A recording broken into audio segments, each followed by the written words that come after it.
Hello, welcome to the show. Later on, we're going to be bringing you some hardcore whipping, which is probably not what you think it is. But first, a very rare occasion indeed. Matt is in a good mood. It used to be, not so long ago, that a bike shop was nothing much more than a dingy backstreet garage. You know the sort of thing. Bits and pieces of bikes strewn everywhere, oily rags all over the place, dodgy girly posters on the wall, and obviously a flickering neon tube for lighting. But times have changed, and bikes seem to have got a lot more expensive, especially those niche brands that don't push out the really serious numbers. So if you're selling a 2, 3, or even 400 grand bike, your customer is someone who's doing rather well for themselves. Someone used to 5-star hotels, big German cars, and top quality service. Thank you very much.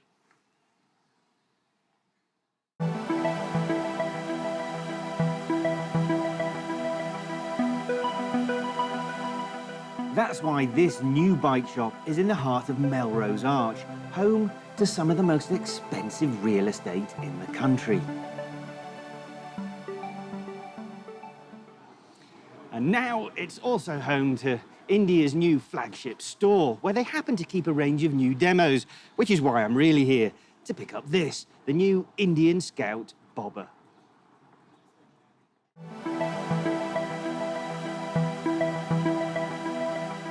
This is the third version of the Scout range. After the original Scout, then the slightly smaller engine Scout 60, and now there's the Scout Bobber. This uses exactly the same engine in exactly the same state of tune as the standard Scout, and the frame is the same, apart from some mods to the subframe. The bike is lower too, with 1/3 of the already limited rear suspension travel removed. There's a single brake disc up front, which works well but does need a determined squeeze to get the best from it.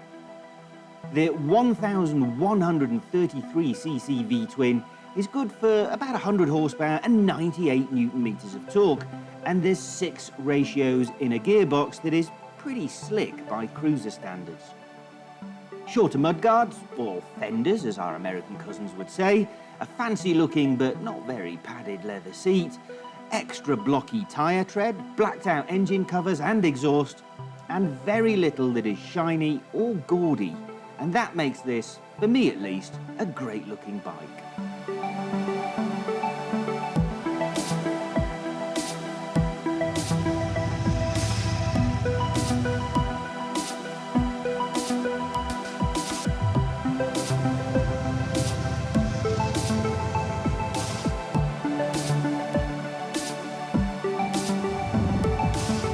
Some bikes make it very easy to like them. They waste no time in letting you know that they're going to be dependable and willing partners. The Bobber Scout is exactly like that. It may weigh just over 1/4 of a ton, but it doesn't feel like that to ride it.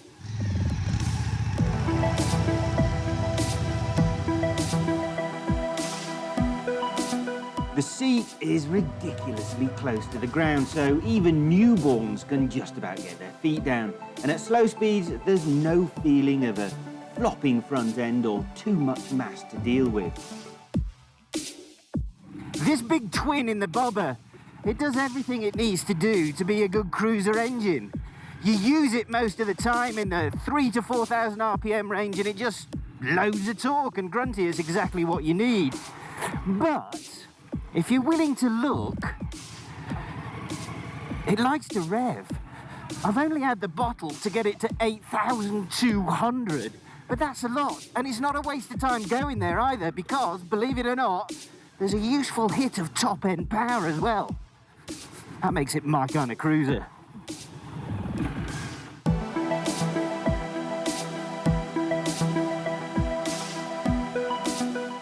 If you're in the mood, then the Bobber is willing to play and not scare you to death in the process. Admittedly, that ability will probably remain hidden to most Bobber riders who will, quite rightly, potter around like this, making sure everybody has time to see what a sophisticated dude you are for having bought such a cool-looking bike. This bobber is a specialist in short journeys where being noticed is the name of the game.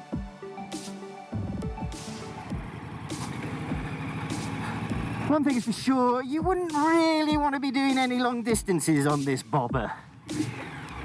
Mick, I've been in the saddle for a good few hours now, but I've had lots of little short breaks. And to be honest, I still need a serious massage. And maybe a little light neck surgery. And a small operation on my back. And possibly a kidney transplant. But other than that, it's really very comfortable.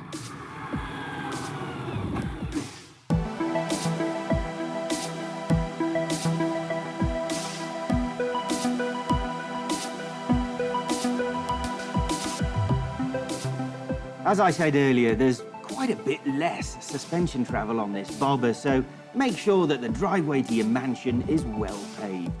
The suspension is also rather firm at the front, but the payoff for becoming intimately acquainted with every pothole on your journey is a bike that is more agile and fun in the corners than it really has any right to be.